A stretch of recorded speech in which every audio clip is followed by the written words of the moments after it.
Bienvenue dans l'Interview Culture. En ce début des vacances, on règle ses comptes à l'école avec un humoriste incontournable qui vient de nous parler de son nouveau film qu'il a réalisé. Bienvenue Elie Semoun. Merci pour le incontournable.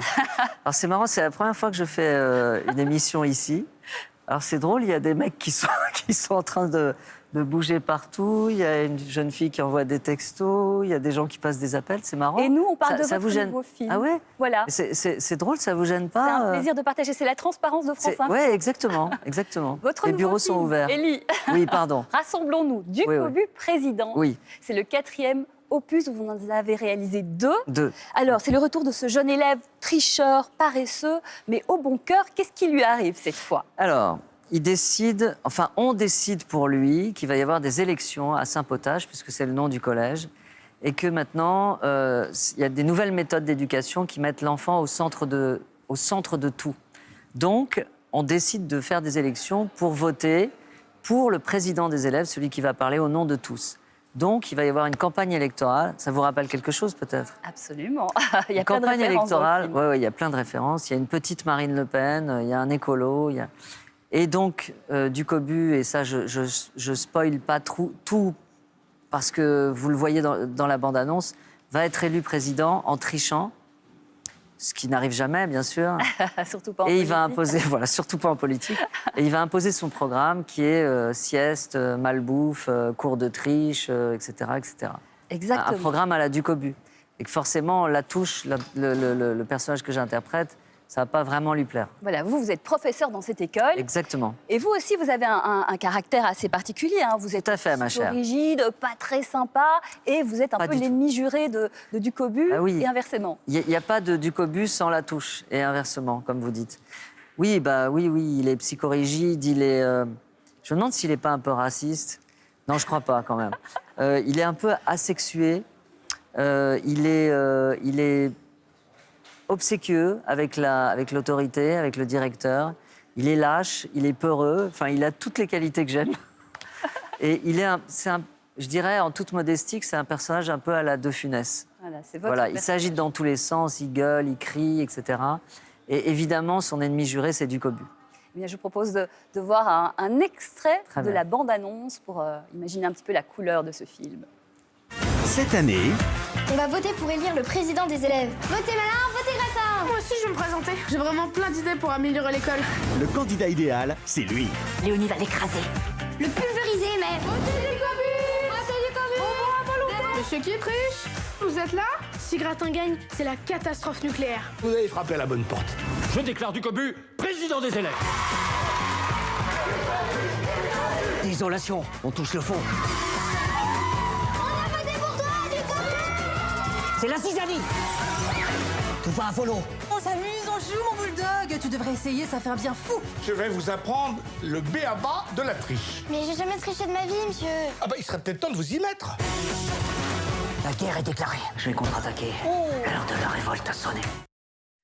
Elie Semoun, vous le disiez un petit peu avant l'extrait, on a l'impression que ces personnages psychopathes, de terroristes un peu, vous adorez les jouer, mais quel plaisir vous y trouvez? J'adore parce que j'ai réalisé un film pour les enfants, mais aussi pour les adultes. Je tiens à le dire parce que je ne veux pas que les parents se disent « Bon, je vais emmener mon fils ou ma fille voir ce film à reculons, puis dans la salle, j'enverrai des textos à mes potes, etc. » Ça plaît. Enfin, il y a beaucoup de références pour les adultes aussi.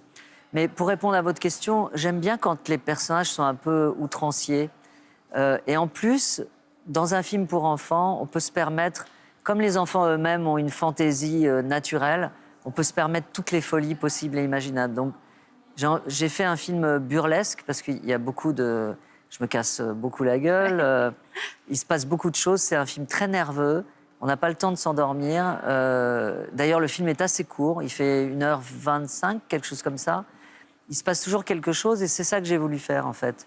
Un film burlesque, mais pas si léger que ça, parce que le thème, il n'est pas léger, en fait. Puisque c'est l'éducation et c'est la démagogie des hommes politiques, donc voilà. Justement, sur la politique, on le disait, il y a de nombreuses références. Ouais. Le slogan de Ducobu, c'est « Travailler moins pour s'amuser plus ». Vous n'êtes vraiment pas tendre avec le milieu politique dans ce film. Hein. Avouez que vous qui... Enfin, sur cette chaîne où vous en parlez tous les jours, toutes les heures, toutes les minutes, on n'a pas de quoi être tendre avec eux. Même si moi, je suis un citoyen, je vote, hein, et je respecte les institutions, mais on a le droit de se moquer d'eux. On est là pour ça, on est des bouffons. On a le droit de se moquer d'eux et on a le droit de dire qu'ils sont... Le rôle du bouffon du roi, justement. Comment ? Le rôle du bouffon du roi. Oui, oui, exactement. On est là pour ça et même en tant qu'humoriste, je suis là pour ça. Donc, oui, en fait, ce que je veux dire, c'est que le monde des enfants, il n'a rien à envier au monde des adultes et vice-versa. J'ai la sensation que quand on est adulte, on a plus les moyens de se faire plaisir, mais ça revient au même. J'irai pas jusque dire que Vladimir Poutine, c'est un enfant qui fait un caprice et qui veut l'Ukraine, parce que ça a des conséquences meurtrières atroces, gravissimes. Oui. Mais ça y ressemble quand même, avouez-le. Oui.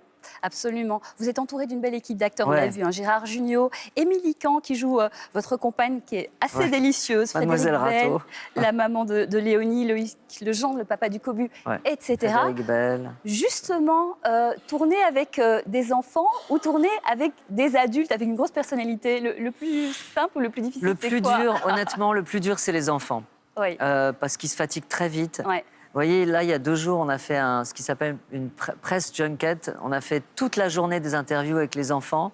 Et à la fin, il y en a forcément un qui pleurait, qui faisait la gueule. On a dû l'enlever d'une interview parce qu'il ne pouvait plus répondre, il disait n'importe quoi.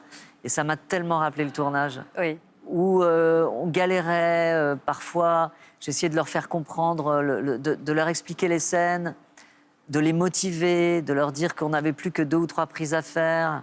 C'est toute une gestion, en fait. C'est une gestion, mais vous ne pouvez même pas imaginer comme c'est épuisant. Eh bien, on ne s'imagine pas du tout, parce que dans le film, tout a l'air simple. Il n'y a que le résultat qui compte. Eh bien, le résultat et les enfants sont géniaux. Ça s'appelle Du Cobu, président, à voir au cinéma. Je signale également que vous êtes au Festival d'Avignon du 25 au 30 juillet. Voilà. Elie Semoun et ses monstres. On vous souhaite le meilleur pour vous, votre équipe. Et merci de soutenir le cinéma. Allez au cinéma pour partager les émotions. Allez en famille. Allez au cinéma tous le 13 juillet, vous m'entendez ? Le message est passé. Merci beaucoup, Elie Semoun. Merci. On se retrouve très vite pour une nouvelle interview culture.